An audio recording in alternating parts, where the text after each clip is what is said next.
Grado de bondad. Ya hemos visto el rendimiento térmico, sigamos con el grado de bondad. El grado de bondad es solo determinable con ensayos, no hay ecuaciones matemáticas que me definan. Se podría hacer algunas ecuaciones teórico-prácticas más o menos que me digan, pero en realidad se determina fundamentalmente por ensayos y depende de justamente las presiones y las temperaturas de entrada, la relación de compresión, la presión máxima, el lambda y la presión de admisión. ¿Bien? Entonces, lo que podemos decir del rendimiento gravimétrico, perdón, del grado de bondad, el grado de bondad, recuerden lo que es. El grado de bondad es el que me relaciona el ciclo teórico, ¿sí? Acuérdense, es el ciclo que está definido por la diabática, la combustión a presión y a volumen constante, dependiendo si es de Otto Diesel, la expansión adiabática, ¿sí? Y son todos considerando un motor perfecto, sin pérdidas y con gases que se consideran ideales. O se podría utilizar gases que no se consideran ideales, pero de todos modos podríamos estar en un ciclo teórico cuando consideramos que el motor es perfecto. Pero nosotros cuando estamos hablando de un motor real, ya vemos que, acuérdense que el ciclo indicado es ese que está formado por el ciclo en forma de curvas, ya no son con ángulos rectos. ¿Por qué? Porque ya entran en juego las inercias de los gases, entran en juego en este caso lo que están viendo acá, la presión, ¿sí? También influye cuando se puede escapar presión a través de los aros, de las válvulas, las combustiones ya no son, la compresión y la combustión ya no son adiabáticas, no son transformaciones adiabáticas, ¿sí? Sino que sí hay una pérdida de calor a través de las paredes del cilindro, ¿bien? Entonces hay varias cosas que hay que tener en cuenta cuando hablamos de un ciclo real, ¿sí? Ya la admisión y la expulsión de los gases se realiza a muy alta velocidad y los gases ya, por más que son muy livianitos, ¿sí? Lo mismo se considera que tienen inercia y les cuesta empezar a moverse y variar su velocidad, entonces eso también afecta y la apertura de válvulas y todo lo demás. Entonces, en el caso de los motores, en el caso de los motores sobrealimentados, ¿qué va a pasar con la sobrealimentación? Fundamentalmente que yo voy a estar trabajando con mayores presiones que en el ciclo aspirado, entonces las pérdidas por inestanqueidad de aros y válvulas va a ser, puede aumentar, ¿sí? No necesariamente, pero en general puede aumentar un poco. Y por otro lado, la temperatura, como estamos hablando de que hemos metido más aire y más combustible, las combustiones son de mayor temperatura, y hay que tener cuidado con la refrigeración. Esos motores necesitan refrigerarse un poco más porque si no se puede llegar a perjudicar los materiales, ¿sí? Que están diseñados para soportar una determinada temperatura. Entonces, si hay que refrigerar más, significa que estoy quitando más calor al ciclo para que no me dañen los metales, ¿sí? Los materiales con los que está hecho el motor. Por lo tanto, la combustión se considera que es menos adiabática todavía, hay mayor quita de calor y por lo tanto eso puede producir más pérdida. Entonces, no se sabe bien exactamente, no está tan estudiado qué pasa con el rendimiento gravimétrico, pero se supone que disminuye un poco debido a estas causas. En el caso de los motores sobrealimentados estamos hablando, ¿no?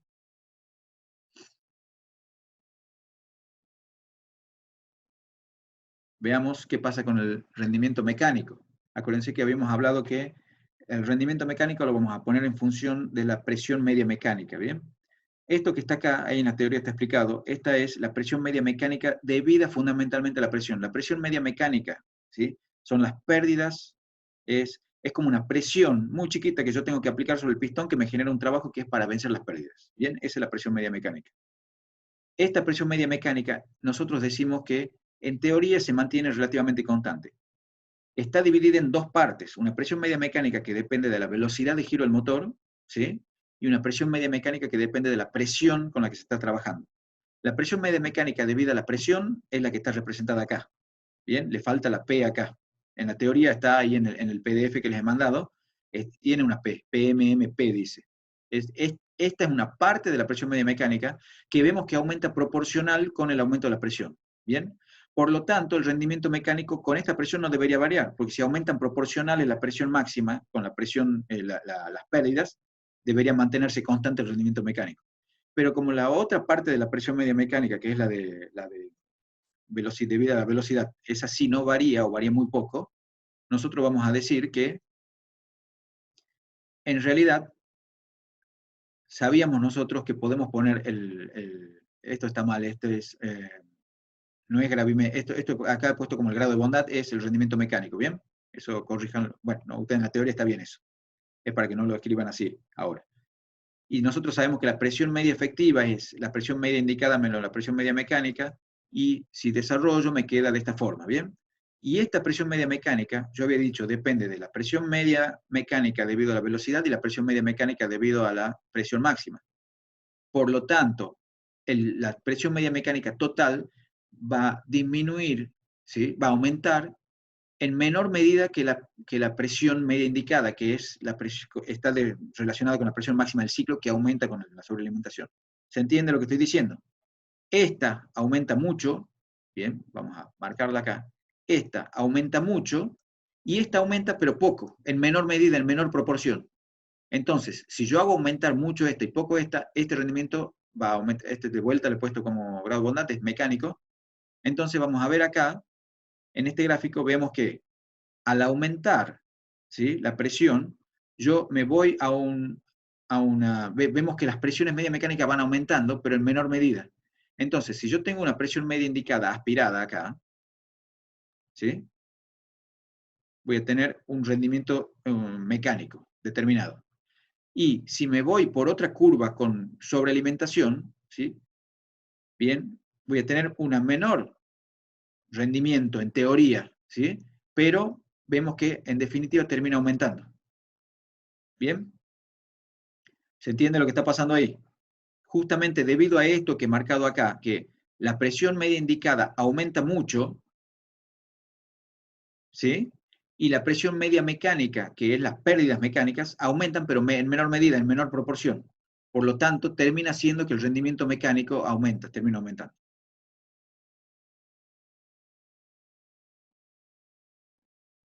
Y por último, veamos qué pasa con el rendimiento gravimétrico. El rendimiento gravimétrico es el que me dice a mí cuánto aire, ¿sí?, he aspirado, si yo tengo las condiciones acá de entrada, acá le llamemos, vamos a ver si lo puedo escribir, ρ, ¿sí?, el aire de entrada, acá, o ρ1, vendría a ser, este es ρ1, tengo el aire de entrada, ¿sí?, acá, que puede ser a presión atmosférica o a presión de sobrealimentación. Yo, el aire de entrada que tengo acá es el que me corresponde según el motor que tengo, no es solo la atmosférica. En el caso de los motores aspirados, la densidad del aire a condiciones atmosféricas. En el caso de un motor sobrealimentado, lo que yo voy a tener en la entrada es el aire a presión de sobrealimentación, ¿bien? Cuando ingrese ese aire, ya va a estar, debido a que aumenta la temperatura dentro del cilindro, va a quedar una densidad un poco menor porque aumenta su temperatura y le vamos a llamar ρ1', ¿bien? Y de todos modos también puede pasar que debido a las velocidades que se mueve el motor y el pistón y el poco tiempo que tengo para llenar el cilindro, se termine llenando con un volumen menor, ¿bien? Eso es lo que generalmente pasa con los motores aspirados. El pistón se mueve tan rápido hacia abajo que produce pérdidas en la entrada, no logra entrar todo el aire y queda a un volumen menor VE que VH. ¿Está bien? Si nosotros tenemos una presión, esta parte que de acá de los gases, en teoría, como ha estado expulsando los gases a presión atmosférica, esta parte debería estar a una densidad parecida a la densidad del aire a condiciones atmosféricas. Si yo ingreso aire a densidad mayor, sí puede pasar que el aire que se produzca, que este aire que está a mayor presión que los gases que estaban acá, una vez que se han cerrado las válvulas, los compriman un poco y aumente VE y quede con un rendimiento igual a 1, ¿bien? O mayor. Pero también pasa, esto debería haberle hecho un esquemita, la verdad que no lo he hecho, que nosotros al tener mayor presión de entrada, estamos hablando ahora sí de motores sobrealimentados, ¿sí? Acuérdense que esta es la admisión, al tener una presión mayor, ¿sí?, y esto es el escape, que la presión de salida, yo puedo hacer un juego de mantener las dos válvulas abiertas sobre el final, y lo que hace es producir un barrido, ¿sí? Como esto está a mayor presión que esta de salida, se produce un barrido y me saca todos los gases de escape de la cámara de combustión. Entonces, ¿qué va a pasar en ese caso?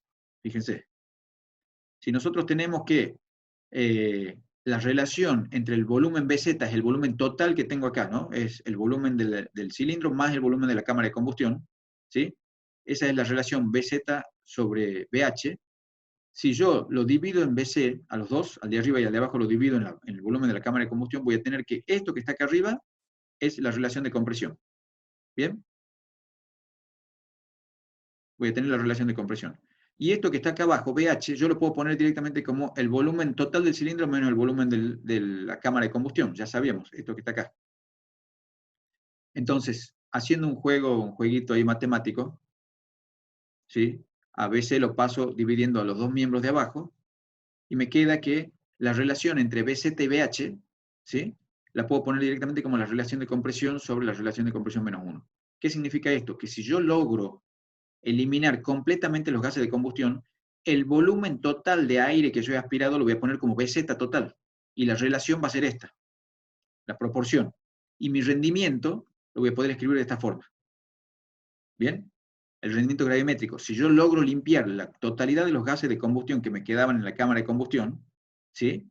La proporción de aire que yo voy a tener es esta. ¿Sí? Y me está diciendo que va a ser mayor que 1. Esto es mayor que 1. Significa que tenemos un rendimiento de la cantidad de aire mayor que 1.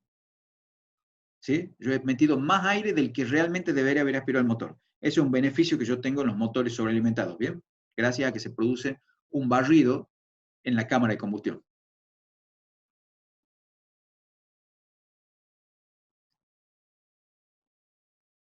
El cambio de carga, ¿se acuerdan lo que yo les había dicho? Se produce desde la presión atmosférica, se produce el escape de los gases, y después, en vez de irse por abajo, por una aspiración que tengo que vencer las resistencias, directamente la presión P1, como es mayor que la atmosférica, entra a la fuerza y me empuja el pistón y se produce un cambio de carga con trabajo positivo. Me entrega trabajo a mí, ¿sí? La entrada de aire esa.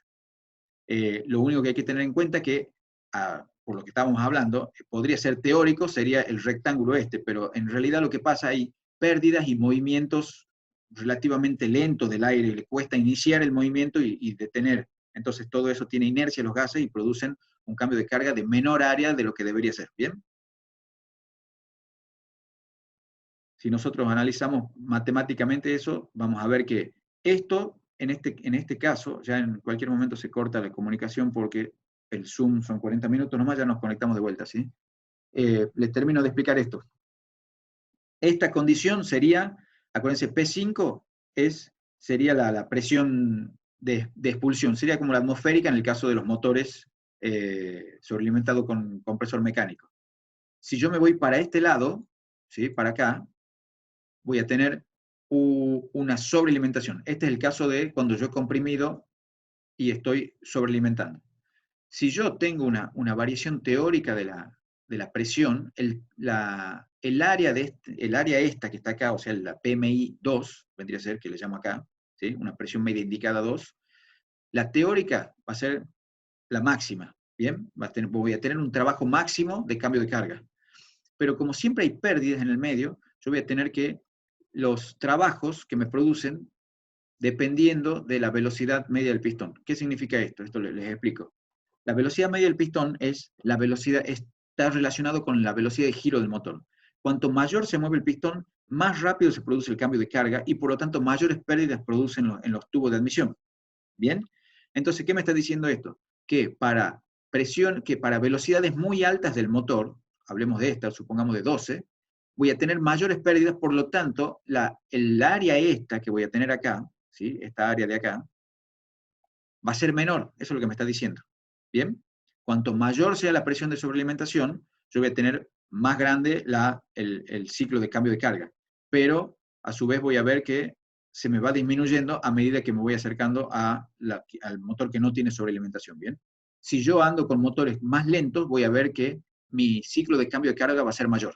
¿Bien? Es más que nada eso para que lo entiendan. Fundamentalmente, por ahí confunde un poco que esto está en sentido contrario, acá tengo motor aspirado, acá tengo motor sobrealimentado, ¿bien? Con mucha sobrealimentación. ¿Está? Entonces, esa misma curva que hemos visto recién, ¿sí? ¿Qué me dice?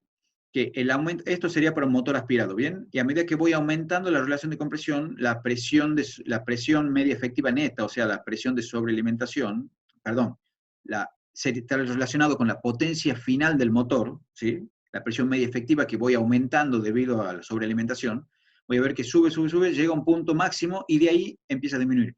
Esto para el caso de los motores diésel, yo no tendría ningún problema en hacerlo llegar hasta este valor, ¿bien? Pero en el caso de los Otto, debido a que tengo problemas de picado, generalmente se queda dentro de estos valores, ¿bien?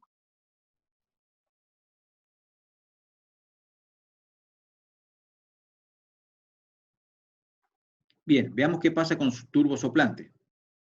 Ya habíamos visto esta curva en una de las primeras diapositivas, y vamos a ver acá que tenemos, acuérdense que en el motor sobrealimentado mecánicamente, la expansión se realiza hasta el punto 5, ¿sí? Perdón, hasta el punto 5 se encuentra a presión atmosférica, se produce la expansión a presión atmosférica, la expulsión de los gases, perdón, y de ahí se produce la admisión a una presión P1. Entonces, el área, en realidad, en el motor sobrealimentado mecánicamente sería esta de acá. ¿Bien? Mucho mayor que en el caso este del motor sobrealimentado con turbo. ¿Por qué? Porque nosotros vemos acá que una vez que se abre la válvula de escape, nosotros vamos a soltar los gases de escape y se van a ir hasta una presión P5. ¿Por qué? Porque está la turbina. ¿Bien? Entonces los gases no salen libremente hasta el aire, hasta la presión P0. Entonces se encuentran con la turbina y en la turbina es como que se frenan un poco antes de salir, por lo tanto se escapan a una presión P5. ¿Bien? Que está acá. Desde ahí salen hasta la presión P5, ahí ya le había dicho yo hace un rato que cuando llegan a la turbina se produce tanta turbulencia que se calienta un poco, entonces es como que aumenta un poquito acá el volumen, es un beneficio para nosotros, ¿sí? Por turbulencia, por pérdida justamente, pero esas pérdidas como que las recuperamos, y desde ahí se produce la verdadera expansión en la turbina, ¿bien? Y este es el trabajo de la turbina, el que se va acá contra el eje, fíjense, contra el eje de P. Este es el trabajo técnico de los gases cuando pasan por la turbina. Ese trabajo es el que después yo lo mando al compresor para comprimir el aire desde la presión P0, presión atmosférica, lo comprimo hasta la presión P1, y desde ahí ingresa al motor y se produce la compresión y el resto del ciclo. ¿Está bien? Entonces, acá se puede ver cómo es el proceso, tanto dentro del ciclo, este que está con línea gruesa, y fuera del ciclo en la parte del escape, ¿sí? Y en la admisión. Bien, eso es lo que me representa este ciclo.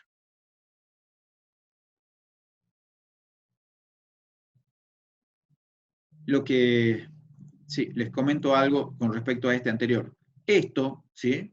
Sistemas de presión constante con colector, esto generalmente para los grandes motores, que hacen que todos los tubos de escape van a un colector bien grande, que es, imagínense, como un cilindro muy, muy grande donde se va acumulando la presión y se mantiene casi constante. No tiene golpes de presión, por más que los gases salen con choques de presión, pero se van acumulando, es como un amortiguador de presión, y de ahí pasa el turbo a una presión casi constante. Bien, todo este diagrama se representa para esos tipos de turbosoplante con sistema de presión constante con colector para motores grandes. ¿Qué pasa en los motores chicos y lo que nosotros vemos en el día a día, en las camionetas en general, turbodiesel, son motores que no tienen acumuladores de presión. Directamente ahí, a la salida del escape mismo se encuentra la turbina y funciona justamente con choques de presión, con diferencia de presión muy grande. Con lo cual tienen un diseño especial de los álabes de la turbina, eso está ahí en la teoría, tienen unos álabes de forma más redondita porque como las velocidades varían mucho, ¿sí? Con el choque contra los álabes, necesitan que sean de una forma más redondeada para que no tengan muchas pérdidas, ¿bien? Eso se llama sistema de expulso de presión. Hasta ahí les he explicado todo más o menos lo que está en la teoría de sobrealimentación. Veamos prueba de motores. Acuérdense que el práctico del viernes va a referirse a este tema, ¿bien? Es muy cortito esto que les voy a dar acá, no hay mucho más para explicar, ¿no?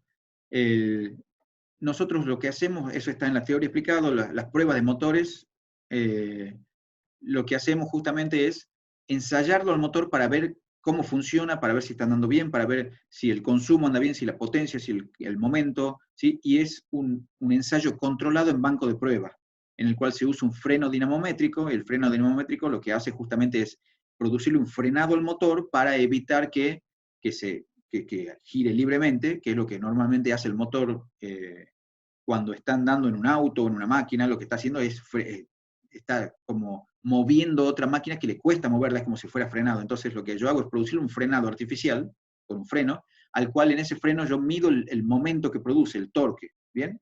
Entonces eso se llama un freno dinamométrico. Entonces lo primero que hago es ensayarlo al motor en el cual mido el momento, que producen el freno dinamométrico, en ese momento lo multiplico por la velocidad de giro del motor, omega, que eso es radianes por segundo, y me va a dar la potencia, ¿bien? Esta es una ecuación que sale de la matemática, de la mecánica, ¿sí? Que es momento por velocidad de giro del motor, me da la potencia.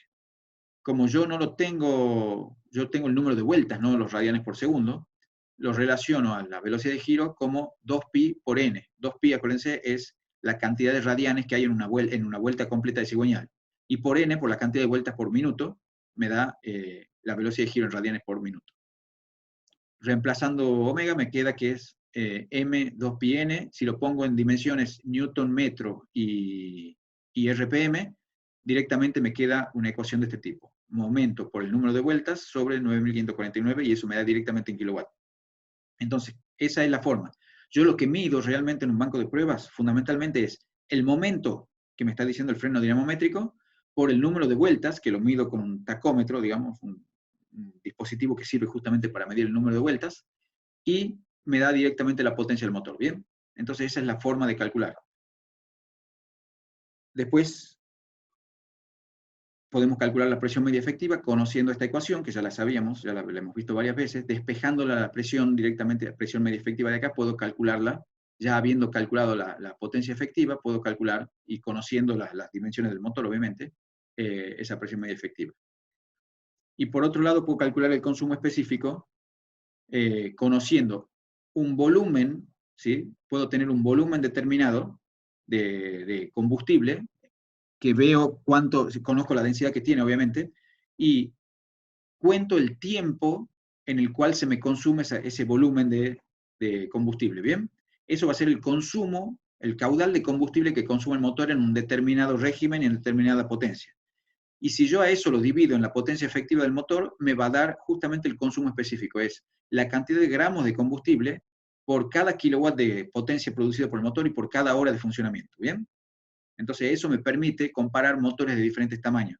Yo ya les había contado que los motores de diferentes tamaños pueden hacer el mismo trabajo, solo que un motor grande, muy potente, lo hace más rápido, pero no necesariamente ha gastado más o menos combustible. Puede haber gastado menos, puede haber gastado más. Y la forma de compararlos es con este valor, el consumo específico, ¿bien?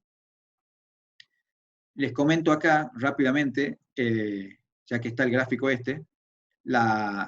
el momento que ustedes ven acá, esta curva de momento, esto es lo que más o menos deberían hacer los motores, ¿sí? Se supone que hacen algo así. No tanto los motores modernos, ya les voy a comentar algún día por qué, pero normalmente es a bajas vueltas, ¿sí? El momento como esto se supone que es un ensayo a plena carga, es acelerador apretado a fondo. La cantidad que aspira el motor debería ser siempre la misma y la combustión debería ser siempre la misma y máxima. Por lo tanto, el momento debería ser una recta horizontal de este tipo, ¿bien? Pero nosotros tenemos que, en esta zona de acá, baja, porque hay falta de turbulencia. Acuérdense que a bajas vueltas un motor tiene poca turbulencia. Tiene el aire y el combustible se mueven poco, hay poca homogeneidad de la mezcla, y la velocidad de combustión es lenta. La turbulencia afecta mucho a la velocidad de combustión, eso ya lo hemos visto. Entonces, si tenemos baja turbulencia y baja homogeneidad, baja velocidad de combustión, por lo tanto no se desarrolla muy bien, muy eficientemente la combustión, por lo tanto el momento que produce sobre el pistón no es, la fuerza sobre el pistón, que a su vez mueve el cigüeñal, no produce un momento muy elevado, ¿bien? Un momento menor.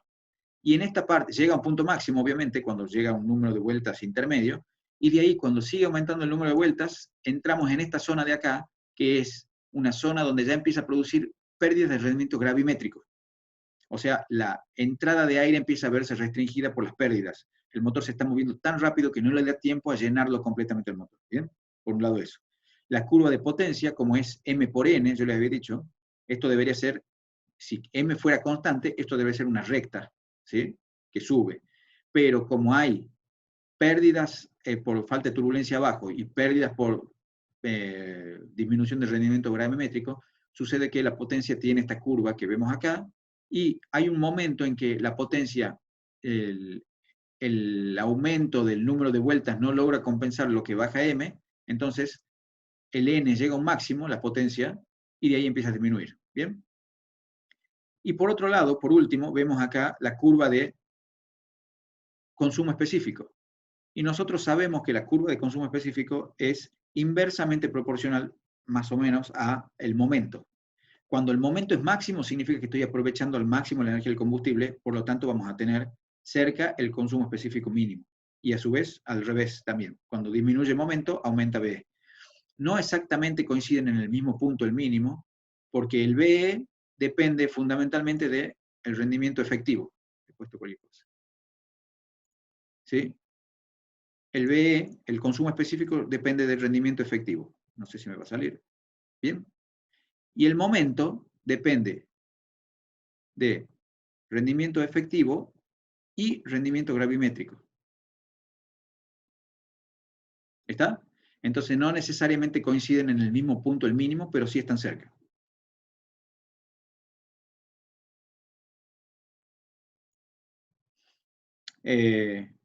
También varía el consumo específico con la presión media efectiva, es otra forma de... la prueba de motor que yo les estaba mostrando recién en el gráfico anterior era a plena carga. Si nosotros hacemos variar la carga, el consumo específico también varía. ¿Sí? A cargas bajas, cargas medias, aumenta un poco el consumo específico y también con el número de vueltas se puede ver en esta curva. ¿Sí? Eso es lo que me dice este gráfico. Y por último, ¿sí? Hay que tener en cuenta en los ensayos de motores lo que es la presión media, las condiciones atmosféricas. ¿Bien? Y nosotros sabemos que la presión media efectiva, sabemos que depende mucho de la densidad del aire. Ya lo habíamos visto en las ecuaciones anteriores, ¿bien? En sobrealimentación. Bueno, en este caso no hablamos de sobrealimentación, pero sí hablamos de que si hay condiciones atmosféricas diferentes, la densidad del aire disminuye o aumenta. ¿Bien? Entonces podemos ver que la potencia, como depende de PME, y a su vez PME depende del rendimiento de la densidad del aire, la potencia va a depender de la densidad del aire. Y a su vez el momento también, de la misma manera. ¿Sí? Entonces, habíamos dicho, las condiciones atmosféricas afectan. ¿Cómo? Si nosotros aumentamos la temperatura del aire, con mayor temperatura la densidad baja. ¿Bien? Se separan más las moléculas de aire, como que están chocándose y se alejan cada vez más, por lo tanto va a haber menos moléculas por volumen, significa que disminuye la densidad del aire. A su vez, si yo aumento la presión, ¿sí? Estamos hablando de presión atmosférica, la presión hace que las moléculas se junten, estén más cerca unas de otras, por lo tanto aumenta la densidad. ¿Bien? E inversa. Si la temperatura ambiente disminuye, la densidad aumenta, y si la presión ambiente disminuye, la densidad disminuye. ¿Bien? Entonces, con eso, hay una norma que nosotros, que es la que usamos, hay muchas normas en el mundo que rigen esto de cómo hacer los ensayos de motores. Nosotros vamos a ver que si yo hago la medición de la potencia de un motor en Buenos Aires, a la altura del nivel del mar, voy a tener condiciones atmosféricas favorables, lo cual me va a hacer que sea una densidad de aire mayor. Y si yo me voy a ensayar un motor en La Paz, en Bolivia, voy a tener una densidad mucho menor y el motor me va a entregar una potencia menor. ¿Bien? Para evitar esos problemas, la norma, la que usamos nosotros, que está ahí en la teoría, la DIN 70020 para casos de motores chicos, es un factor de corrección Ka, que va a ser la presión de referencia que consideramos 1000 milibar, vamos a suponer que es una presión normal, 1000 milibar, y una temperatura de referencia que son 25 grados centígrados, hay que poner en Kelvin, termina siendo 298 Kelvin. Y nosotros tenemos que introducir la presión atmosférica del momento de la medición del motor, ¿sí? En el lugar donde se está haciendo el ensayo, y la temperatura ambiente en Kelvin, o sea, si la ponemos en grados centígrados hay que sumarle 273. Y una vez calculado ese factor, directamente lo aplicamos a la potencia que habíamos medido, al momento que habíamos medido, a la potencia que habíamos calculado y a la presión media efectiva que habíamos calculado, y con eso vamos a tener los valores corregidos de potencia, momento y PME. ¿Bien? El consumo específico en teoría no se vería afectado por esto, ¿sí? Se vería afectado muy poquito, entonces no se lo afecta por las condiciones atmosféricas. Acuérdense que si disminuye la cantidad de aire, también va a disminuir la cantidad de combustible, en teoría no debería cambiar. ¿Bien?